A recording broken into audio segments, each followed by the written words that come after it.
My name is Mario, and my talk is gonna be similarly emotional than the talk before, but unfortunately it's about JavaScript, so it might not be catching too many people, but let's see. We're gonna talk about JavaScript model view controller frameworks. Oh, my friend George, and there's a reason for that. But first about me. As mentioned, I'm Mario. I live in Berlin. I have a small company. We do penetration tests and trainings and stuff like that. Wrote some papers, some articles, wrote some tools and stuff. And you can follow me on Twitter if you feel like it. But important is what we're going to talk about today. And we are going to talk about JavaScript model view controller frameworks. And this sounds pretty specific, but technically it isn't, because these things are becoming more and more popular, increasingly popular. And we even have numbers for that. So more and more websites are actually deciding to do more things inside the browser in JavaScript instead of on the server. And these frameworks are special. And we're going to talk about whether there are security flaws in these, and if so, maybe there are some, how we can exploit them and what we can learn from them and what we can do better in the future. So here's some numbers, and this is a nice website that is called trends.buildwith.com, and it essentially gives you stats about how many websites and people use certain frameworks or not. And here, for example, we can see the usage stats for AngularJS, and AngularJS is one of the frameworks we're going to be talking about today. So you can see there's a curve, and there's like a graph, and this graph goes upwards, so apparently more and more people start using it, and this is interesting. And the next question would be, what are these JavaScript model view controller frameworks? What are these things? What is JSMVC, and why do we need it, and why is it special? Well, foremostly, they're written in JavaScript. I mean, this is kind of obvious. And what is not so obvious is that these things are actually huge. If you take the code, the uncompressed, unclosured, unshortened, unoptimized code, then they're like really, really big. It's like hundreds of kilobytes. So as a developer, you agree on just like taking tons of kilobytes of code and putting it into your website and hope that everything goes well. And given that they're big, they're also quite complex. So they do a lot of crazy stuff that is not possible in the browser in a native way. So they kind of enrich the APIs of the browser and make, for example, sure that certain properties that you would normally be able to address in your DOM or to work with in your DOM cannot even be accessed anymore because the framework goes in between with its own API and does stuff and offers new things. They are not written by hobby programmers or something like that, but mainly by actual corporations. So AngularJS, for example, is maintained by Google. And React.js, for example, is maintained by Facebook. So there is like a big interest that these frameworks get better and more powerful and do stuff and get more developers to actually adopt to them and use them. And the most interesting thing is what they actually do. Because what they do is they provide developers interfaces to completely enable different coding styles. So you don't work with the browser DOM anymore. You don't work like classic websites anymore. You have a new API and new styles of code and new objects and properties and functions to work with. And often these frameworks actually forbid you to work with the classic way, to work with the actual DOM, and say like, no, you shouldn't have access to that. It's too dirty out there. You should rather use our API because it's nice and clean. So they kind of fundamentally change the way developers are working with JavaScript and the way developers are creating web applications, especially like the new and rich client-side web applications, including apps and whatnot. So here you can see a small overview of nice logos of these frameworks. You can see, for example, that here is AngularJS. Then we have CanJS and Ember with a good hamster here. We have the logo of Knockout, which is another framework that is maintained, I think, by an ex-Microsoft employee or Microsoft employee. You see the logo of Polymer.js, which is like a very interesting project. And if you think about what they do, it's usually like a good first step to go to the website and ask the framework itself. It's like, hey, framework, what are you doing? What's written on your About page? And they have a bunch of claims. And Ember.js, for example, says like, yeah, with our framework, if you start using it, then you're going to be more productive out of the box. And it's like, that's nice. I want to do that. Like, that's not so bad. AngularJS is a bit more keen and says like, AngularJS lets you extend the HTML vocabulary for your application. That kind of means that the authors of AngularJS think, apparently, that HTML itself is not powerful enough, so that they need to extend it and give it more power and more features and more stuff you can do with it. And we will see this in a second, that you actually can do so. Then there's CanJS, and this simply modestly says, yeah, I have fast templates and responsive widgets, and that's it. And last but not least, there's JSRender, which appears to be the ultimate tool, the tool to rule all tools, because it's simple, it's intuitive, it's powerful, and it's extensible, and it's lightning fast. So everything you can wish from a library is in there, so why use anything else? Here you see a bit of example code. And you see code that is basically fueling a small Ember.js application.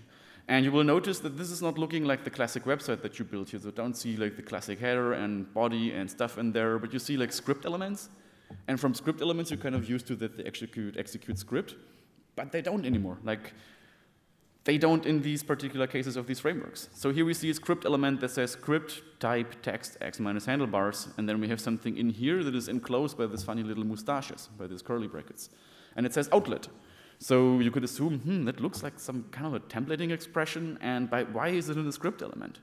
Well, if you take a script element and you give it no type, then it's JavaScript. If you give it a script element and you give it type text JavaScript or application JavaScript or application ECMAScript or whatever, something script, then it's going to be JavaScript. If you however go ahead and give a script a different type, then it's by specification a data container. So it can contain arbitrary data, and it's going to do nothing with it. It's just going to have it on the page, and it's just going to rest there, and it's going to wait for something to happen. And then it's exactly what they do here with these templates. They just throw the stuff into a script block, and it's not going to execute. It's just going to be there on the page and invisible unless you activate it and use it and fill it with content. The next block is similar. You can see we have, again, text x handlebars, and then we have a headline in here and an unordered list in here. And apparently we're like iterating over something, and then we're building a list, and then we're filling it with data, and then we stop the iteration, then we close the list, and we close the script element. All right, fair enough. And here we see the parts of the application that, for example, says, we create an application object out of Ember application create, and then we structurize the object, and then in the end we fill the object with actual raw data that is supposed to be coming from the server. Then we render the entire thing, and we see that there's some kind of list with people that is filling each other up, and displaying content. And here's another example. In this example is a little bit more dramatic because it's coming from Google's AngularJS, and you can see that you don't have these kind of blocks. You don't have any script elements and any templates and expressions like that. You essentially have a bunch of HTML. And this bunch of HTML code, you can see you have one attribute that you probably haven't seen before unless you have been working with AngularJS, and it's called ng-app.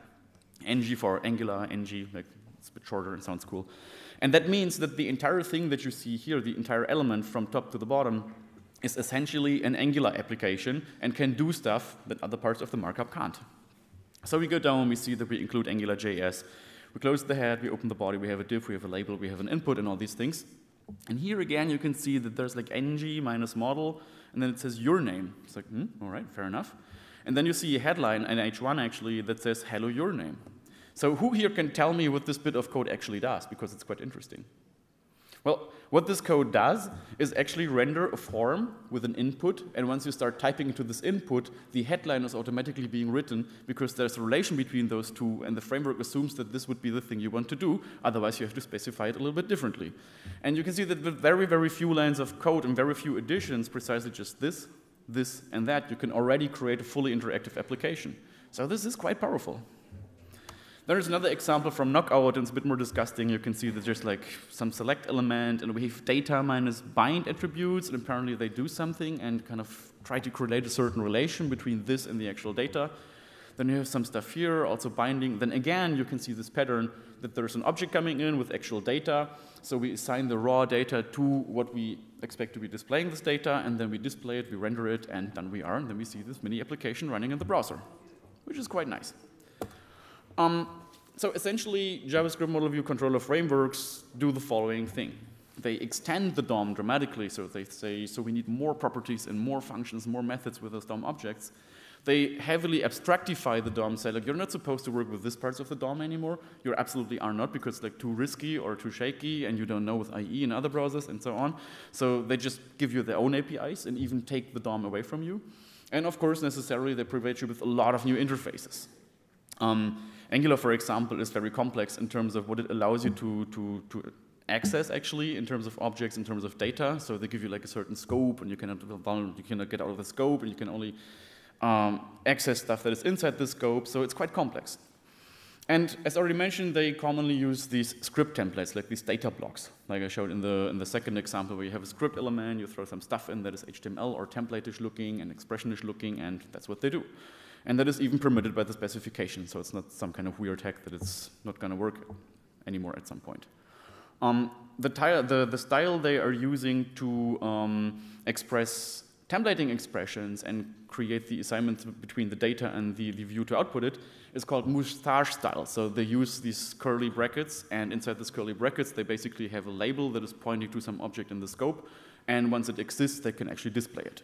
Sometimes, or some of the frameworks use a different style that is not so nice in my personal opinion, which is embedded Ruby style, and some other frameworks use something completely different. So they have like completely different template expressions with a completely different delimiters and syntax and whatnot. But most importantly, most of these frameworks are actually using markup sugar. That means they take the HTML that is being specified and then offered by the browser and extend it and give it more functionality. So with different and often unknown attributes that you can only use with this framework, you can do stuff. You can sometimes even execute JavaScript, and that is what we want to do when talking about web security. You can even create like your custom elements. You can, for example, create your element that is called Hello Kitty and that is then serving as a widget and giving you very specific functionality, and you just have to use this element in your markup, and the rest is being done automatically by the framework. And most of the framework actually make use of the HTML5 data attributes or the custom data attributes because they allow you to just like come up with own stuff in the HTML and still have like a valid markup, which is also quite useful. This, what you can see here, is clearly a good mustache. Like it goes from here to here to here to here. And for those who don't have enough mustaches yet, this is like a really good mustache. Usually it's like the moment where people start scratching themselves and just like, ew. But enough of this. Mustaches are quite interesting. They have been specified in the year 2009 by a guy called Onstrath. It happens to be the same guy who invented GitHub, so he's quite prolific. And he thought about, man, we had like this huge mess with WordPress and those shitty templates, and everybody gets compromised, and this is like a really bad idea to have templates that have too much power. So what I want to have like a standard on my own that I call logicless templates. And this is a very good idea because he says like, yeah, templates are not supposed to have the same power as the controller or the model or anything. They're just templates. They're just supposed to display stuff and to create like a bridge between the user's eyes and the controller of the application. So he says like, yeah, we need something simple and something very slim and something that is secure by default. So whatever you express with this templating engine or with the standard that you specified is always escaped by default. You cannot have XSS anymore. This problem is solved. Like you can't have it anymore because this is always HTML encoded. You have like basic loops and basic conditions that you can do, and you can see that this language or the parser for this logicless template language is actually available in a bunch of languages for your system. It's available in Ruby, in JavaScript, in Python, in Erlang, PHP, Perl, and so on. So people seem to be liking it and seem to be implementing it. And like I said, it's a great idea. It's even secure by default. Oh, well, let's have a look. Let's talk about JSMVC and security. And actually, this talk was inspired by last year's edition of this conference because we were sitting outside the Sequoia Lodge, and I was talking to Mr. Roth, who gave his talk yesterday, and he said, like, yeah, I had a look at AngularJS, and they do something weird with styles. You should have a look at that. So, I should indeed have a look at that. And now I'm here 1 year after and giving this talk. So there was something weird with styles. And this was like kind of the initial rationale for the security research that someone told me, you should have a look at this. This is kind of crazy what they're doing, and you're doing markup stuff, so check this out. And I was like, okay, I should do this. And also it's trending, like everybody starts using it. It's very, very complex. It's like huge monsters of code. And it's different because they kind of start their own ways in the different coding styles, and that always means something. So I didn't need more as a rationale for starting security research in this thing. And since I was lazy, I said like, all right, I'm just gonna poke first and just like take some existing applications who are using these frameworks, kick them a little bit and poke them a little bit and see if something's happening, something's happening to the website. And it was quite tedious to find good examples for this, but then I discovered To-Do MVC, which is very, very nice effort by some people who say like, hey, we have a very, very simple app that is basically a to-do list, but this app is online in like 20 versions, and each version is composed with a different framework. It's an app that always does the same, but always a different framework, so we can have a look at these things, find out about the coding styles, have like a running example right away, don't have this whole learning phase. That was awesome. Really, really nice application. My goal in the very beginning was rather simple because I just wanted to have a look and say like, maybe I can find uncommon ways to execute JavaScript or to abuse the craziness that they do, or maybe a bit more. And I wanted to do this by just using the JavaScript model view controller framework capabilities, like the extra stuff that they add, and maybe find more. And after some time, once I actually found stuff, I decided that this is pretty messed up and then we need something else and maybe kind of derive a metric for developers or something that they actually can work with and realize how safe or not safe one of these frameworks, some of the frameworks are. But this is for later. What I first did was having a look at Knockout.js because it's very, very simple. And I created like a small snippet, and it's basically including Knockout.js. Back then in version 2.3, now it's at version 3 point something, but it's doing the very same thing. And then I had a div element, and then I gave the div element a data minus bind attribute, and then I filled the data minus bind attribute with the piece of code that says x:alert1. So afterwards, I have the framework render the stuff and say like knockout apply bindings, and then surprisingly this actually yields an alert1. It's like, okay, so that means that all of a sudden when you use this framework, that data minus bind is equivalent to an event handler or a script element because it technically evaluates script. It's like, that's nice. I mean, if you're confronted with a web application pen test and you have an injection scenario, but you can't quite get your injection in and nothing really happens, then you might just test if you're using this framework and you could just inject a data attribute because it's equivalent to a script tag. Interesting.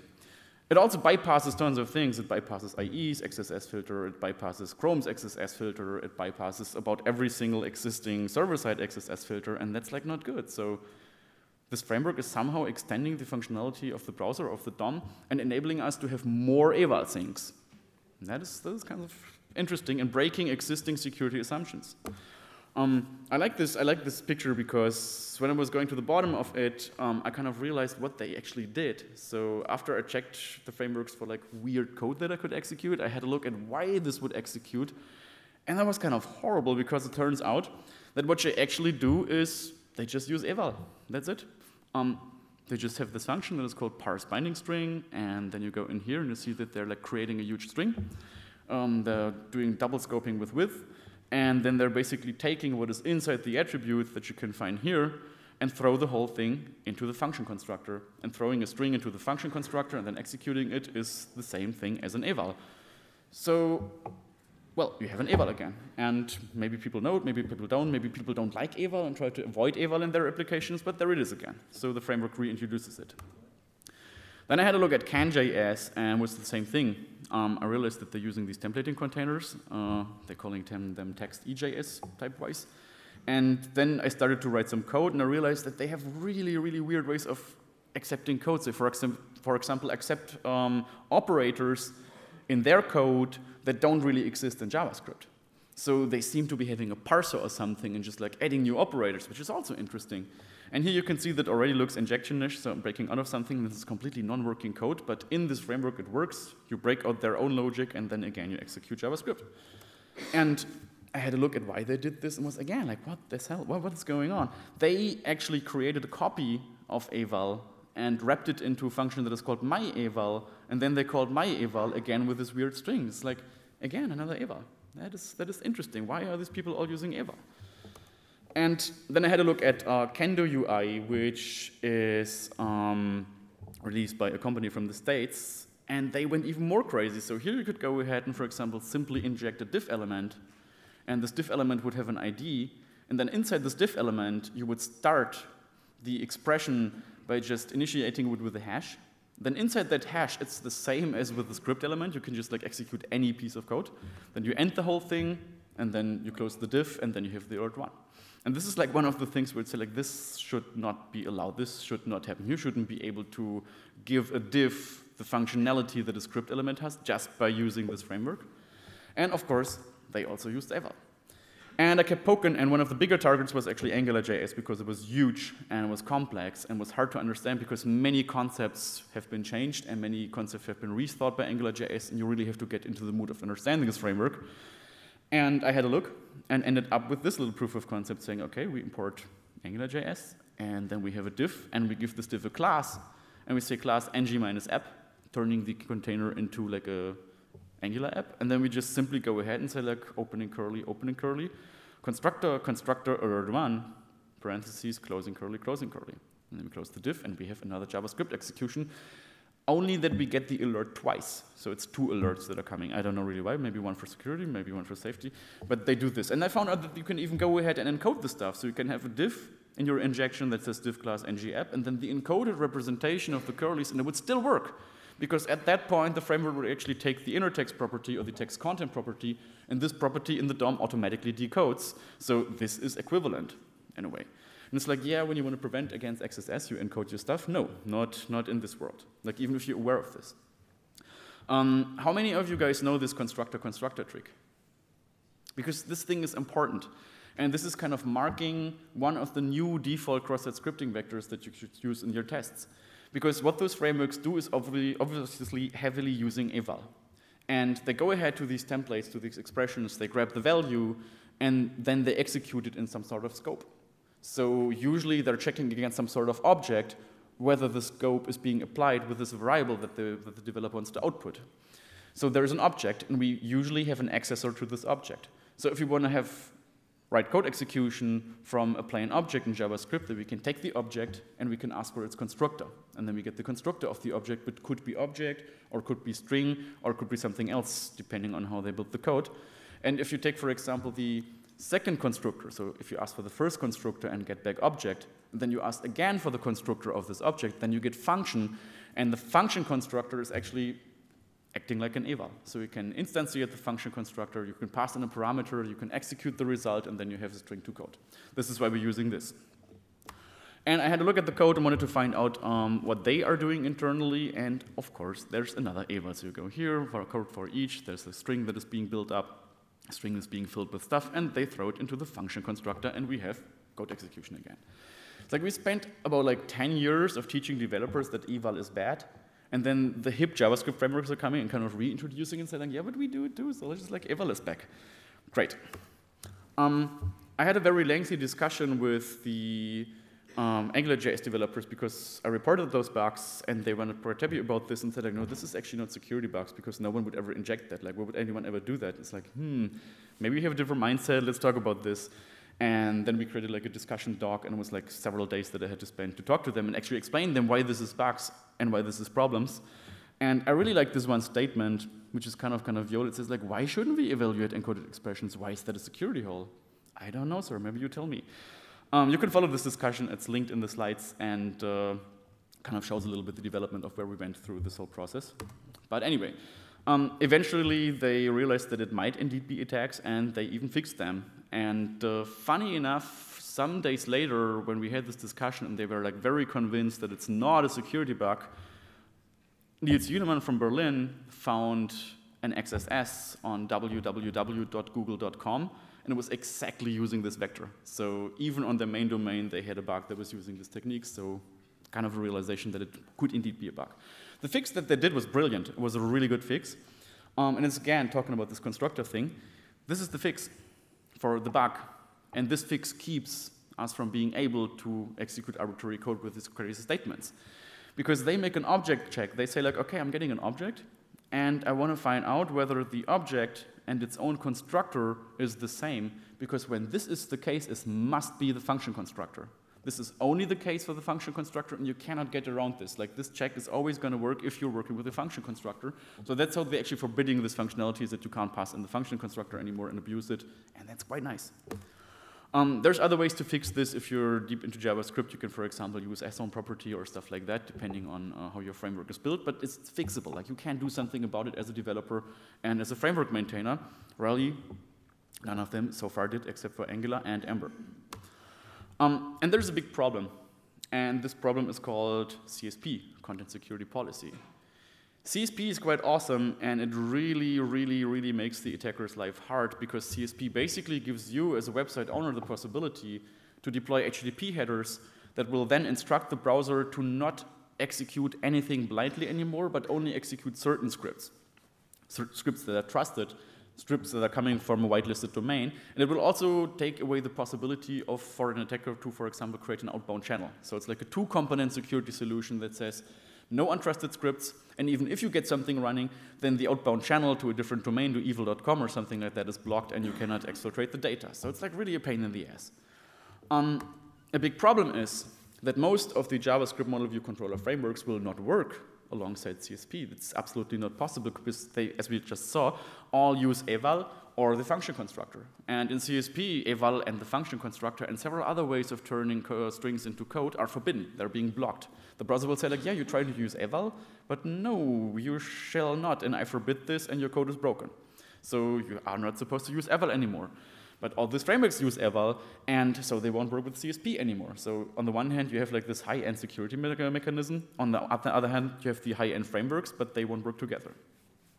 And that is a problem, and I think Google recognized this problem, and they built in a mode into AngularJS that is capable of dealing with CSP. So you can have an AngularJS application that is very high-end, and you can at the same time use CSP. And there's even a reason for that, because Google is recommending AngularJS for Chrome extensions and for Chrome packaged apps, and they enforce CSP. So you can't get around CSP in these apps, and you can't even kind of lower the security level of these and stuff like that. So this must work together. And the way they're doing this is actually quite smart, and we're going to have a look at how this works. It's kind of magic, but when you think about it, it actually isn't. It's actually quite clear how they did this and why this works. And it's sad to be a little bit slower, because eval is actually quite fast, and there they can't use eval, so they have to use something else. So people are reporting about 30% slower. Maybe it's even less meanwhile. But in the end, it enables AngularJS applications to work in combination with a very good security mechanism that is CSP. And that is pretty crazy, and that is pretty good. And it's pretty nice for developers, but it also is kind of a breach in logic, because in a way, this brings back script injections. You might say, like, why would that be the case? Let's have a look.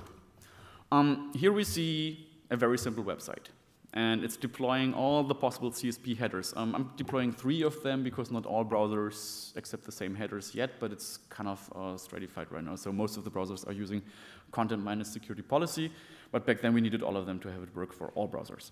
So you can see header x minus content security policy, and default source is self. So the website and the browser is being instructed to only execute script that is coming from resources that are on the same domain. Anything else cannot be executed. Event handlers don't work.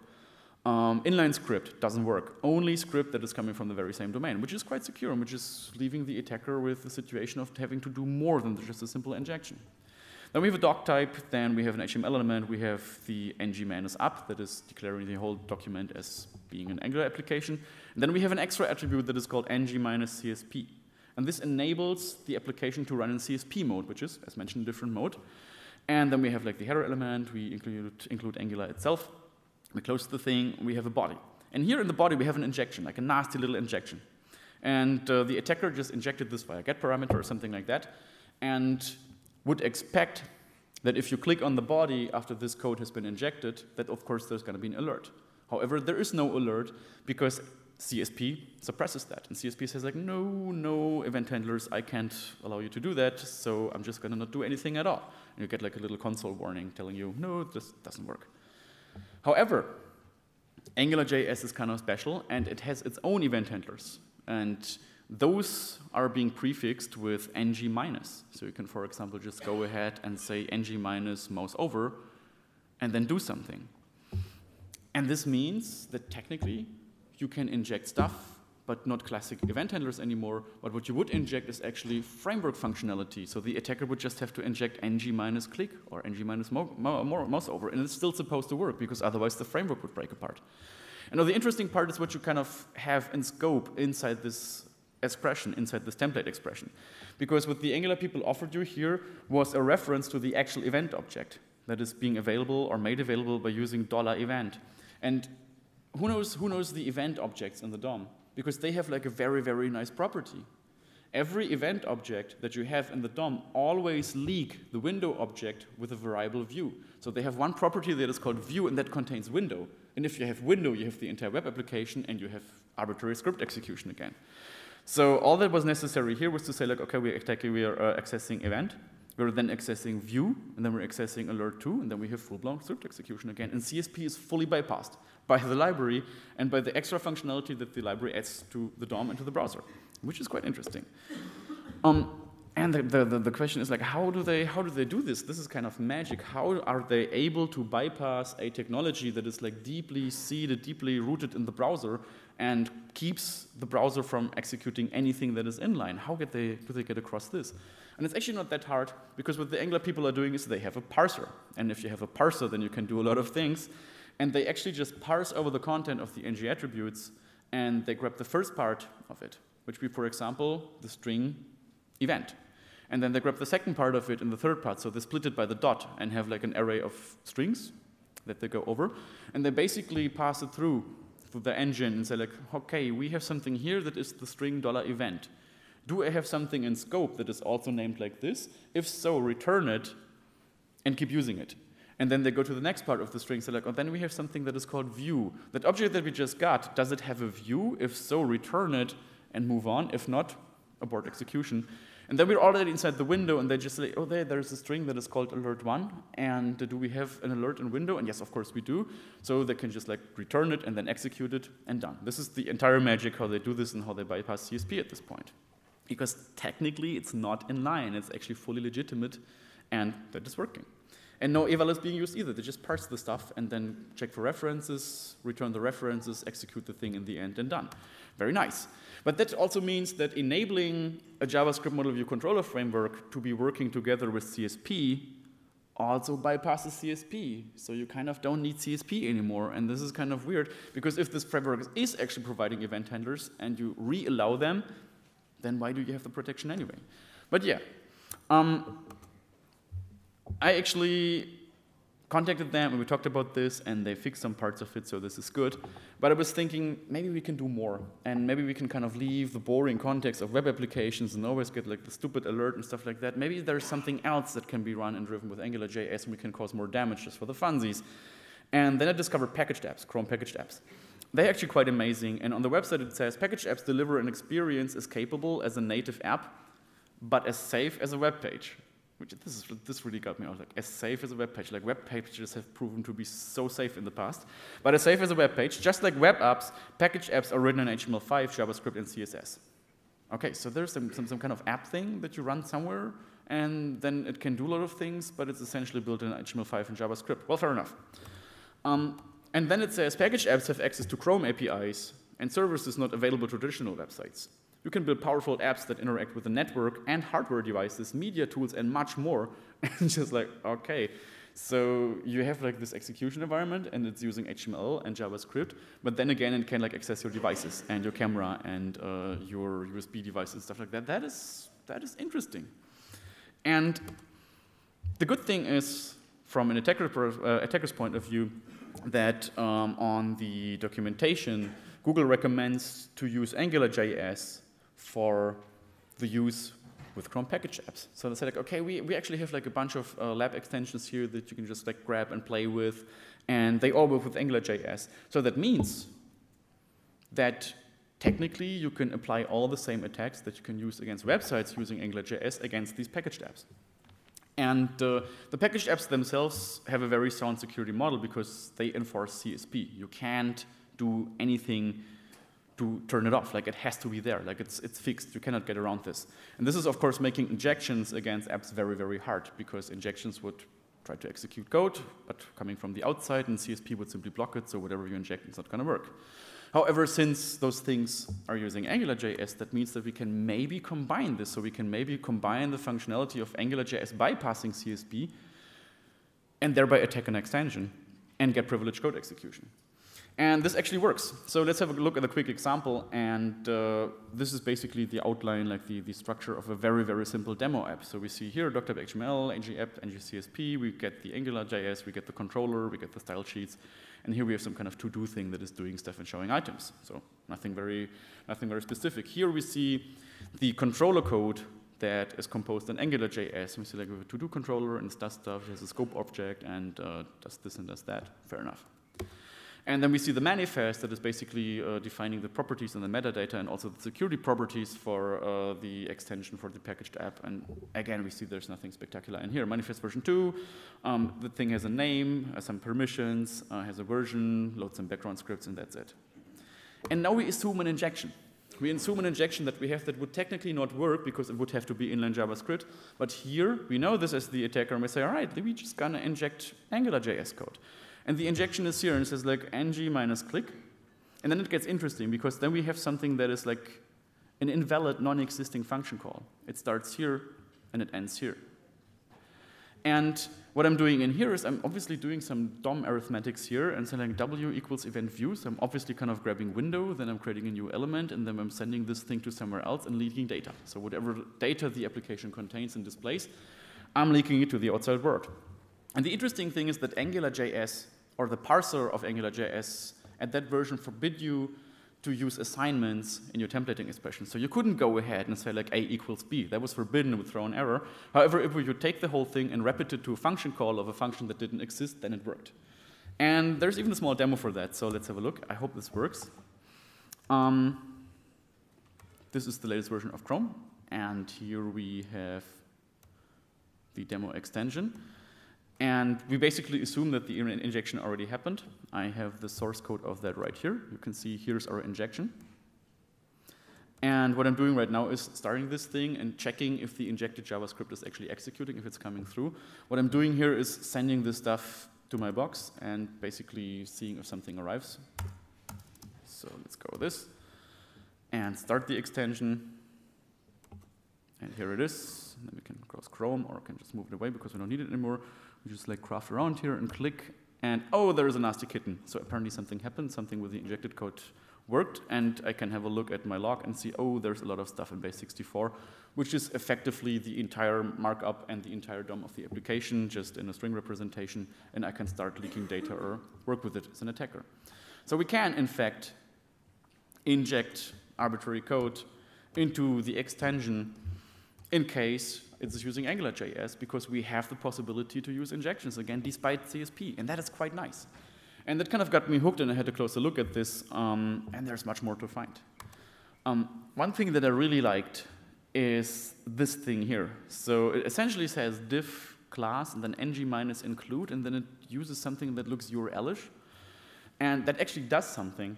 So AngularJS already emulates the feature of HTML imports and gives you the possibility to fetch HTML from a different domain or any different place, get it back from that place once it's available, and then put it into your own website. So HTML now has imports and includes. Not sure if that's a good idea, but this little piece of code already executes full-blown JavaScript because it's pulling markup from the domain ö.pw, which I actually own, and puts it into your web app.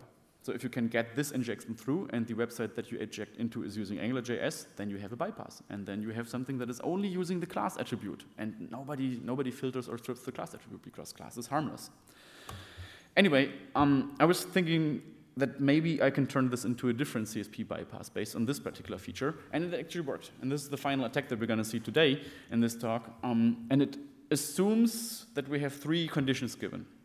We have a website. That website is using AngularJS. That website has an injection, but it filters everything that is harmful. Like it filters script tags, iframes, event handlers, like everything that you would filter in a regular website for security purposes, perfectly filtered. However, it does allow you to use HTML, like div class and stuff like that, but because why wouldn't it? And the third condition we have to have in this website, we have to be able to upload a file somewhere, like a GIF or an avatar image or something like that, or a document. So we have to be able to control some content of what is residing on that server. And with the upload and the combination of AngularJS and some HTML5 features, we can even get a free CSP bypass out of that. So even if the website is running very, very strict CSP, we can still make an injection and still execute arbitrary code and still leak it to the outside world. Now let's have a look. Here's like a kind of a map of what the attack is actually doing, because if I show you the attack, it's fairly unspectacular and it's not really doing anything except for showing the good old alert 1 and just like, yeah, another alert 1, nice. So we kind of want to see why the alert comes, and here it is. Boom goes the dynamite. So we upload a picture, and I think this is some, I don't know who this is. And I think it's Voldemort, yeah. And he likes to dance, and we upload this picture. And if we have a look at the source of that picture, we see that something phishing is going on and something weird is in here. So we see it's a GIF. Do you say GIF or GIF? Who says GIF? You say, I know it, you say, no. So we upload this GIF or this GIF, and we see that there's like the classic header. Here's the first magic bytes. It's like GIF89A. And then we have something here. This is D equals 1. And then at some point, we're having like stuff again that indicates that it's an actual image. And then again, we have some HTML here. So the crazy part here is that we want to create and upload a GIF that is a valid GIF and a valid JavaScript and a valid piece of HTML at the same time. So everybody loves chameleons right now, and this is classically one of these chameleons. So if you take this GIF, and if you actually load it, then it will tell you, yes, I have dimensions. I'm pretty big, but I have dimensions, and I am valid. Let's have a look. You can see it here after the alert. So this is what the GIF is looking like, or the GIF. And you can also see here, it's like all the stuff is in here, all the weird things. And if we just display it, oh, Jesus, the alert. If we just display it and click on it, we can see, yes, we feed it to some image library, and the image library says like, yeah, that's perfectly valid, and has like width of 15,000 pixels and height of 12,000 pixels, so sounds fair. I mean, it's a bit big, and you should kind of get suspicious when you see such a big GIF, but it's still a valid image. Now what's happening is we upload it, and we have all this stuff in here. What we then do is we use the injection that we have on the website, like the harmless HTML injection, and we inject the string span class equals ng-include, and then we point to that GIF. That instructs AngularJS to request that GIF, to grab its contents, and put the content in the DOM.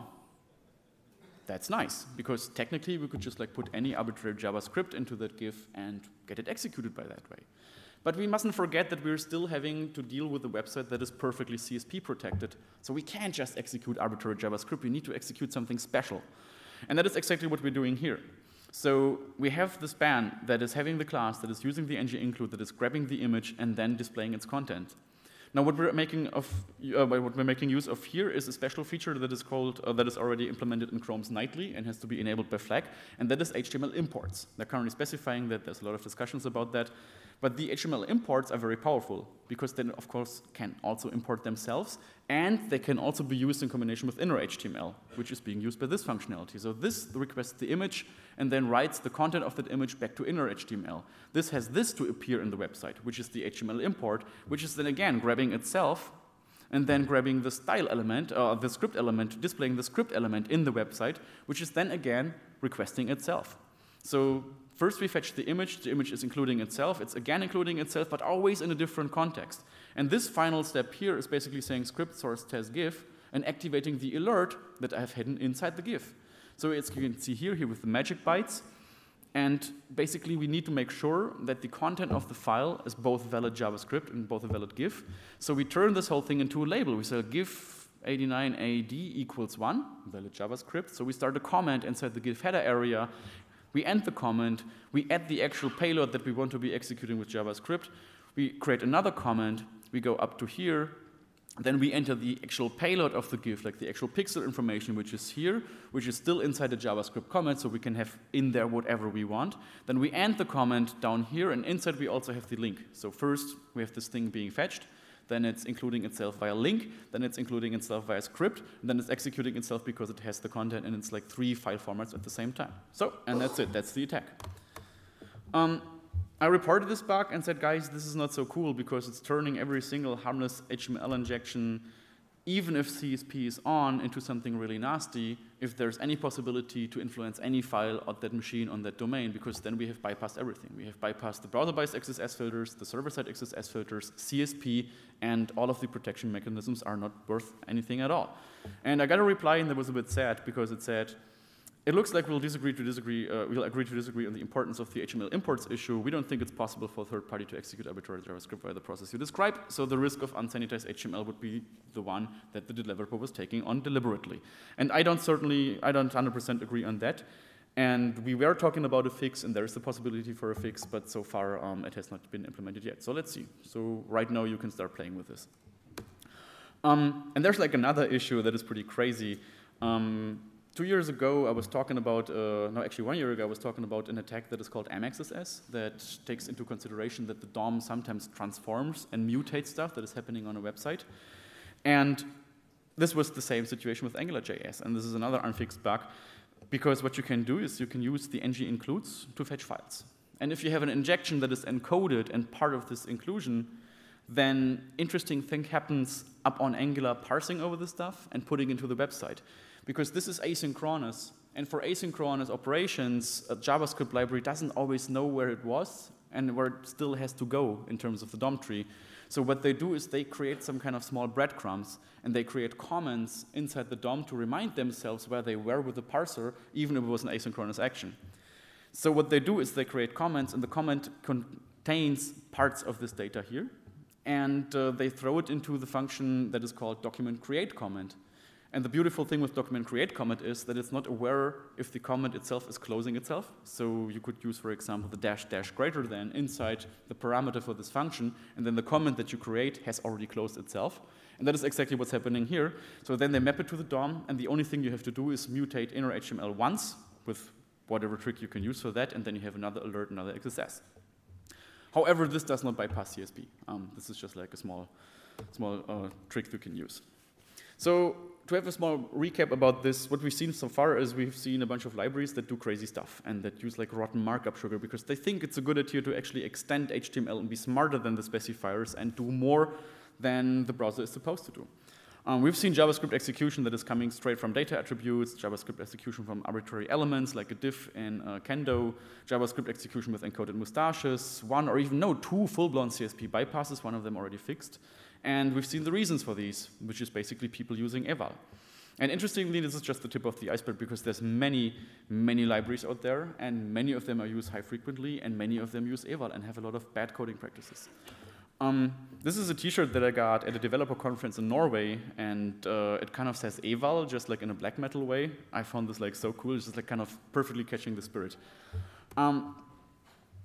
Another problem that we see in the wild is even if there's fixes in these libraries, then it doesn't mean at all that developers also use the fixed versions of the library. They just go with the old one, because the problem is that many of these client-side libraries actually break APIs. They say like, yeah, we have like a new minor release, but it's going to totally break the API. So whenever you want to update, you have to change your code. And that's, of course, shit. I mean, this is something you can't do. And that is more or less the reason why you can see that the majority of websites that are using AngularJS are still stuck with version 1.0.1. And then you have some that went to 1.0.2 and so on. A bunch of them are running 1.0.8.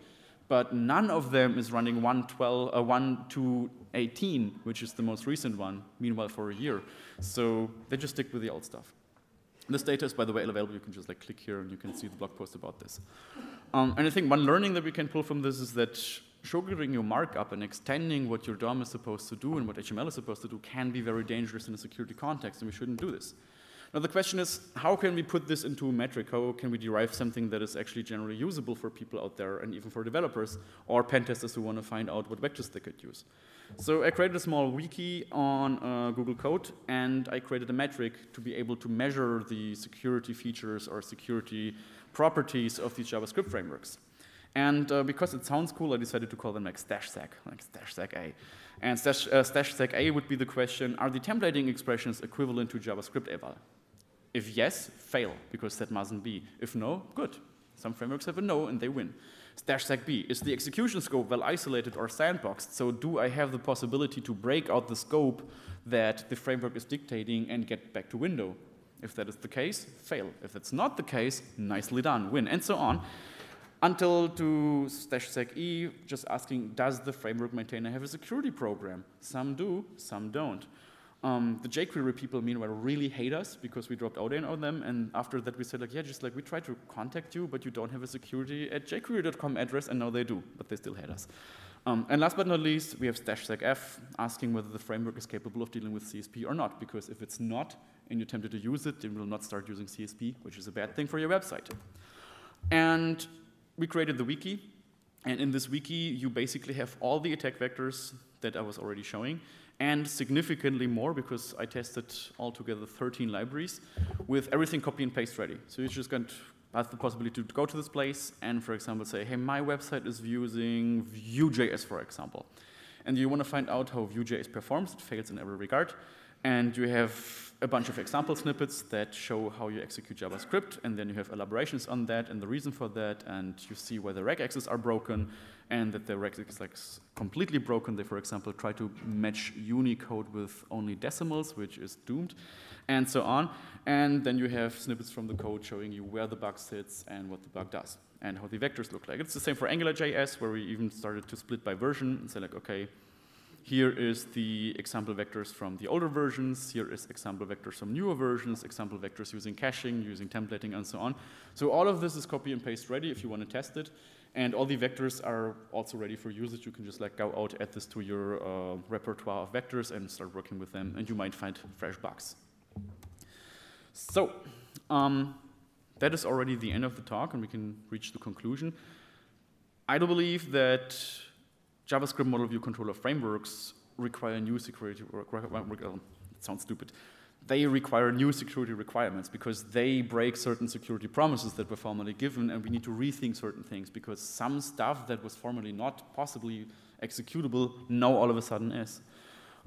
One thing that you need to put in mind or keep in mind when you're a developer, that you cannot ever have reflected content from the server ever again. Like this kind of thing that you add something to the URL and then it shows on your website, you can't have that anymore because if that is being picked up by the framework, you have a problem that you can't fix.